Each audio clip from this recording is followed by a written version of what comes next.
Hello, everyone, and welcome to this episode of Ignition Time, everyone. My name is Dr. Nitin Chhoda. We live in a dangerous world. President Biden just gave his State of the Union address in which he forcefully condemned the Russian dictator, the Russian madman, Vladimir Putin. I believe that a cornered rat is much more dangerous than an intelligent human being or an intelligent civilization. Unfortunately, folks, it looks like President Putin from Russia maybe losing his mind. What do I mean by this? Well, folks, according to new reporting, the French President Emmanuel Macron actually found that Putin was a little, I quote, different at a recent meeting. In fact, Emmanuel Macron from France specifically said that there was duplicity, that there was essentially manipulation from the Russians. By the way, this is no surprise because he said that negotiations to avoid a war in Ukraine were ongoing up until the last second, and then Russia chose to attack the Ukraine. Now, what's interesting is that Macron, the French premier, and Vladimir Putin have actually met several times, and I'm about to show you a video clip that actually outlines their meetings and to some extent their relationship. But it's very clear that Macron actually detected that Putin was looking a little different at a recent meeting. In fact, the whole attack on the Ukraine was rather abrupt because up until the last second, Russia was open to diplomatic negotiations. And so many are now wondering, is something wrong with Putin? Where exactly is his state of mind? Let's take a look at this report from CNN's Melissa Bell and examine the relationship between France and Russia and what could potentially be going on in this madman's mind. Folks, I believe that we are at a very dangerous situation in the world, and I think that this war needs to resolve itself without any further escalations. But before we can explore that, let's take a look at what's been going on between French President Emmanuel Macron and the Russian President Vladimir Putin. Let's roll the tape and watch what CNN's Melissa Bell had to say. It was only a week ago. A rambling TV address in which Vladimir Putin signaled the start of a war and the abrupt end of weeks of frantic diplomacy. So abrupt, says the French president, that discussions had continued until just a few hours before. So yes, there was duplicity. Yes, there was a deliberate, conscious choice by President Putin to launch the war when we could still negotiate peace. But if the abruptness of the announcement surprised the French president, its tone did not, says a French presidential source who described it as rigid and paranoid, something they say that chimes with what Macron had first noticed during his more than 5 hours of talks with the Russian president in Moscow on February 7th, when the Russian president struck him as different, stiffer and more isolated than he had been in the past. And few Western leaders have seen as much of Vladimir Putin these last few years as Emmanuel Macron. The Russian president was one of the first foreign leaders to visit Macron just after his election in 2017 at Versailles. And the Russian leader visited Macron again during his summer break in the south of France in 2019, and then again at the Élysée Palace in December of that same year. That was the last time that Macron had seen Putin until he met with him in Moscow.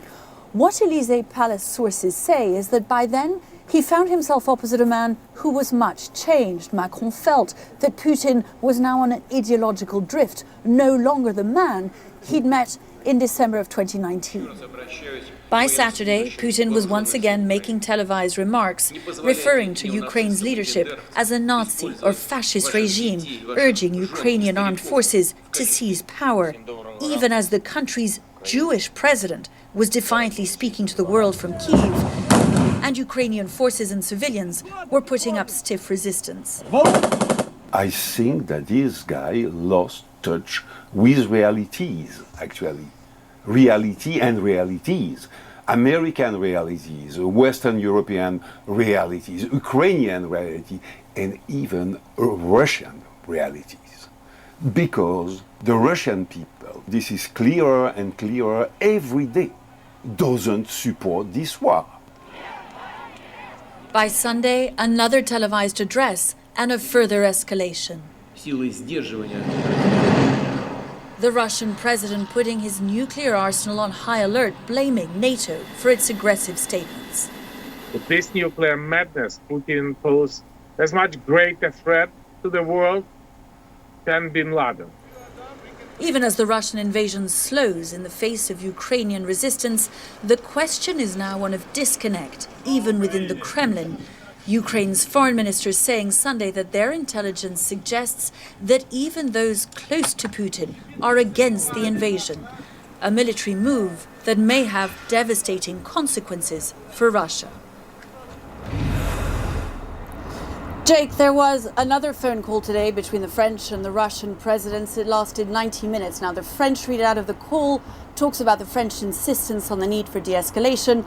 The Kremlin's readout is much more about Putin insisting once again on the need to denazify Ukraine. So a sort of disconnect again between the leaders. The French insist it's important to keep talking, but at the very least, what these phone calls provide is something of an insight into the mind of a man who's been remarkably difficult to read and whose mind the world right now, Jake, would really like to understand a lot better.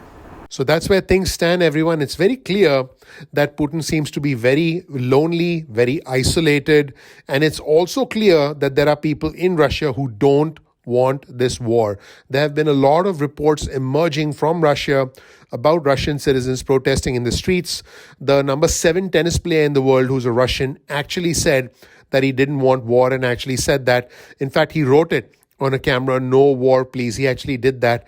And so what is going on here is that Putin is starting to face a lot of opposition, a lot of resistance from his own countrymen to this unprovoked war. He's actually trying to emphasize that Ukraine is a fascist government when the president of the Ukraine, Zelensky, is actually a Jew. So it's a very absurd argument to try and justify, to try and rationalize a takeover of a neighboring country, which is exactly what Russia is doing. In fact, the whole thing is getting more bloody and more violent as we speak. I do believe that in the end, we will prevail, America will prevail, Ukraine will prevail, and this Russian madman should hopefully be a thing of the past, but it's not going to be easy. There has been a lot of reporting, and I do believe this to be true, that because he's up for re-election in 2024, by the way, Vladimir Putin actually changed Russia's laws so that he could remain in power until 2036. By the way, at that time, he'll be 84 years old. Yes, you heard that right. He wants to remain in power until he's 84 years old in 2036. And because the Russian elections are coming up in 2024, he's trying to position himself as some sort of leader who liberates Russia and who tries to restore Russia to its old national glory. Now, there also has been a lot of reporting that during COVID, what Vladimir Putin did was he spent a lot of time in the archives of the Kremlin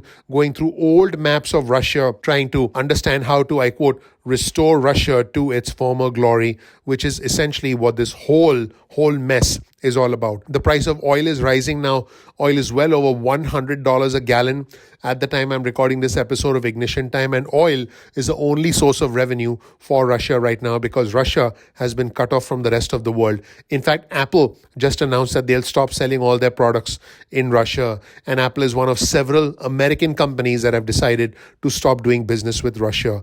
What concerns me, again, like I mentioned at the start of this episode of Ignition Time, is that a cornered rat is much more dangerous than somebody who thinks logically and somebody who's trying to think rationally. You can compete with someone when you know they're rational, but you simply cannot compete with crazy because the crazy behave in an unpredictable way.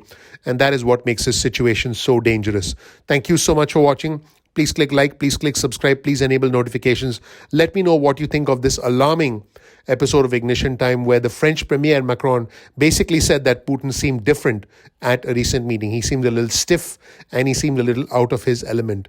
Let me know what you think. Please click like, please click subscribe, please enable notifications. A lot of effort, a lot of time goes into the production. A lot of money goes into every episode of Ignition Time. Please support the channel by telling your friends and family about us. Also follow me on Twitter. My Twitter handle is ignition_time.